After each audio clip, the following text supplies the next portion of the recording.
Imagine ter o destino do mundo conhecido na palma da sua mão. Imagine ser preparado desde a infância para governar a nação mais poderosa da Terra, vestir as roupas mais finas, comer nos banquetes mais luxuosos e ser tratado como uma divindade viva. Agora imagine perder absolutamente tudo em um único dia. De príncipe herdeiro a fugitivo procurado, de viver em palácios de mármore a dormir na areia fria e implacável do deserto. Durante 40 anos, o mundo esqueceu o nome dele. Ele mesmo acreditou que sua história tinha acabado, que seu tempo havia passado, e que ele morreria como um desconhecido. Mas o que parecia ser o fim trágico de um homem falho era, na verdade, apenas o começo do maior plano de resgate que a humanidade já viu. Porque o Criador não estava com pressa. Ele não estava procurando um general de exércitos impetuoso. Ele estava forjando um líder paciente. E a jornada de como Moisés foi quebrado para ser reconstruído vai mudar completamente a forma como você enxerga os seus próprios fracassos hoje. Para entender a queda e a ascensão desse homem, precisamos voltar no tempo. Precisamos entender o cenário onde tudo começou. Houve uma época em que o Egito era um refúgio. Graças à sabedoria de José de Cadas antes, os filhos de Israel foram acolhidos na terra do Nilo. Eles viveram em paz, prosperaram e foram abençoados. Mas a história nos ensina uma lição cruel. O tempo apaga a gratidão das nações. José morreu, aquela geração passou, e um novo faraó assumiu o trono.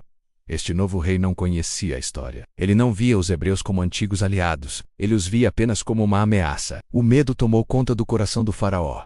Ele olhava para os bairros hebreus, via as famílias crescendo, e a paranoia dominava sua mente. Eles são muitos, pensava o rei. Se houver uma guerra, eles podem se aliar aos nossos inimigos. Foi assim que a gratidão se transformou em tirania. O rei decidiu que a única maneira de controlar aquele povo era quebrando o espírito deles. Ele transformou cidadãos livres em propriedade do Estado. Os canteiros de obras do Egito, antes lugares de orgulho, tornaram-se palcos de extrema aflição. Sob o sol escaldante, a exigência era desumana. Homens que antes eram pastores livres agora amassavam barro e palha, construindo as cidades tesouro. A vida tornou-se amarga, mas havia um mistério que deixava o faraó furioso. Quanto mais ele os oprimia, mais eles cresciam. Havia uma força vital naquele povo que a escravidão não conseguia extinguir. Frustrado, o rei tomou uma medida desesperada. Ele decidiu atacar o futuro. Decretou uma sentença terrível. Todo filho homem nascido dos hebreus deveria ser lançado nas águas do Nilo. O rio sagrado, fonte de vida do Egito, seria usado para silenciar uma geração inteira. Foi no meio dessa escuridão que uma luz brilhou em uma casa humilde. Joquebede e Anrão tiveram um filho, um menino formoso, radiante. Seus pais tomaram uma decisão perigosa. Desafiando a ordem direta do rei, eles esconderam o bebê.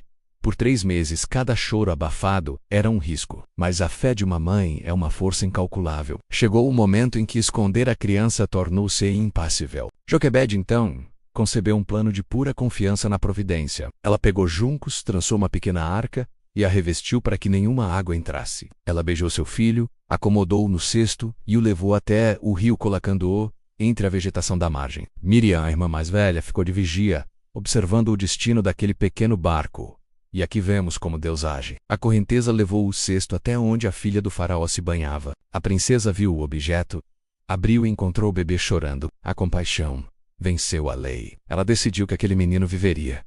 Foi o momento de Miriam brilhar. Com coragem, ela saiu do esconderijo e sugeriu chamar uma ama das hebreias. A princesa concordou. E assim, Joquebede foi contratada pela filha do faraó para criar seu próprio filho, sob a proteção real. Joquebede sabia que seu tempo com o menino era curto. Logo ele seria levado ao palácio. Então ela incutiu na mente do jovem Moisés o temor ao Deus único e a promessa feita aos seus antepassados. Ela plantou sementes de identidade que nem todo o ouro do Egito conseguiria arrancar. Aos 12 anos, ele foi entregue e tornou-se o príncipe Moisés. Recebeu a educação mais refinada do mundo, aprendeu estratégia, liderança e ciências. O mundo estava aos seus pés.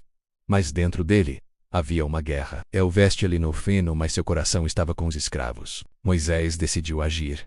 Ele sentia o chamado de libertador, mas cometeu um erro clássico.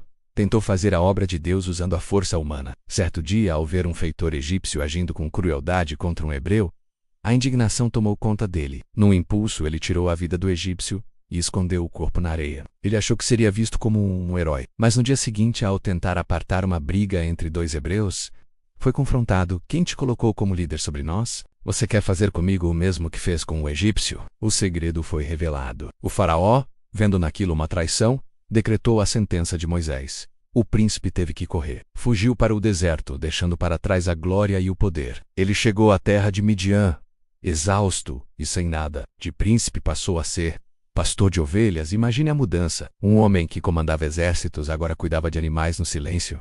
1 ano se passou, 10 anos, 20, 40 anos. 40 anos é uma vida. Moisés agora tinha 80 anos. Ele acreditava que sua missão havia falhado, que Deus o havia esquecido.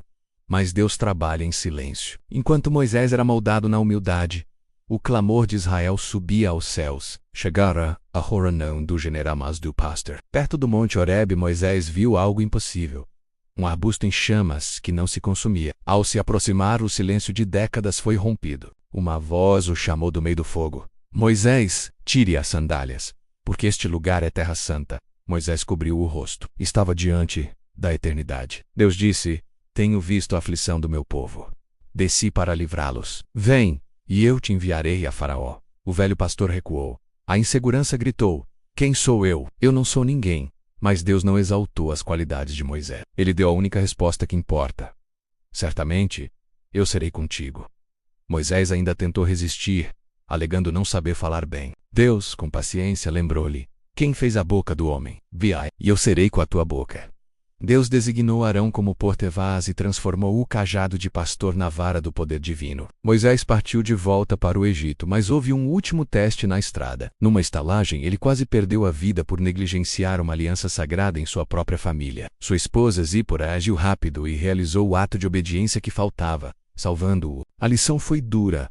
Para liderar, é preciso estar alinhado com a vontade divina dentro da própria casa. Agora purificado e humilde, Moisés estava pronto. Ele não voltava como o príncipe arrogante, mas como um instrumento nas mãos do Todo-Poderoso. Ele saiu do Egito fugindo de um rei e voltaria para desafiar outro, provando que não existe deserto capaz de anular o propósito de Deus. Essa história nos ensina que seus erros não definem seu fim. O deserto não é lugar de morte, é lugar de transformação. Se Deus usou um fugitivo de 80 anos, o que Ele não pode fazer através de você? Se essa mensagem tocou seu coração, deixe seu like.